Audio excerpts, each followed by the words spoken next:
Being a good content creator will always be better than being a big-name celebrity. And now, a look at this week in podcasting news. It's the Jag Show Podcast. A couple weeks ago, I was fortunate enough to be back in Syracuse, New York for our annual alumni event for the WJPZ student radio station there.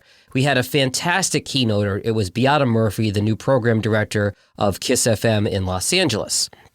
And during the Q&A part of her keynote session, a student asked her, how are up-and-coming radio DJs, or in this case podcasters, supposed to compete with these big-name celebrities that are getting these huge deals to develop their own radio shows and their own podcasts? And to her credit, Beata said that these celebrities are not going to be better than people creating good content. Content is always going to win. You can look at a long list of celebrities who have tried and failed both in the radio and the podcast side. The list is too long to go through here. Some celebrities have had success, but only because they've been good content creators. So yes, it can be discouraging that a celebrity radio show or podcast is going to make a big splash, have a big following out of the gate. But if they can't back it up, if they're not developing good content like you are as a good content creator, eventually they're going to fail. Good content is more important than being a big name. Another thing during the weekend I learned from the students, TikTok is now increasing the max length on their videos. It used to be that the max length of a video uploaded from a computer was 3 minutes. That is growing. So you may start seeing this podcast grow to more than 3 minutes like it used to be. I promise not to keep it much longer than that, though. Amazon is developing a program called AMP, which kind of lets you be your own radio DJ. I'm really curious to see how this is going to work. I have an access code that I'm going to attempt it when I have some free time. But the Amazon AMP app will allow you to mix your voice with whatever music you want, as long as it's on Amazon Music, to essentially create your own radio show. I wonder how that's going to turn out. Could that be the new proving ground for up-and-coming radio talent or podcasters? Or might it just be a hobbyist thing? I'm curious to see how this is going to shake out.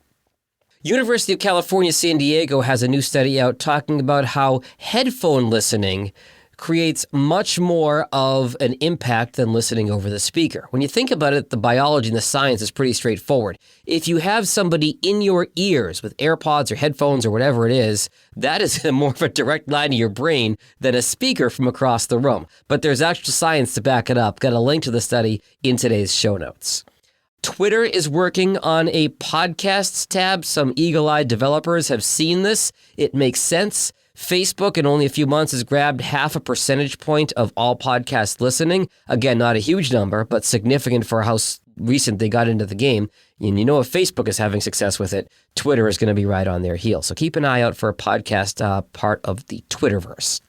YouTube is trying to find podcast content. They're offering up to $50,000 to creators or $300,000 to networks to create video content. And in fact, YouTube's head podcast person is going to speak at Podcast Evolutions later this month. More on that in today's show notes. Also developing in the podcast tech space, iHeart, within their podcast app, is developing a talkback tool, which will allow you to send a short audio message to your favorite podcast host. Talk about real-time feedback and borrowing a page from radio. I don't think that's going to put the iHeart app into the lexicon with Apple and Spotify. However, I do see, if it's successful, the big boys incorporating something like that as well for you to send a short audio message to your favorite podcast host in hopes maybe they use it on the show. Caller on line 3. Sabrina Tavernisi has been named the second full-time host of The Daily. You may have heard her filling in a lot in recent weeks. If you listen to that podcast in the New York Times, she had incredible, real, raw reporting from inside Ukraine as the war started. So congratulations to Sabrina. And speaking of Ukraine, Ukraine has a Hidden Voices podcast. It's featuring the voices of the people on the ground as things are happening, not filtered by Mr. Putin. If you know one person that enjoys podcasts or wants to know more about podcasting, I invite you to share this podcast with them on whatever platform you're listening right now. And until next time, stay healthy and stay safe. Later. Thanks for listening to the Jag Show podcast. For help with your podcast, find Jag on the web at jagindetroit.com.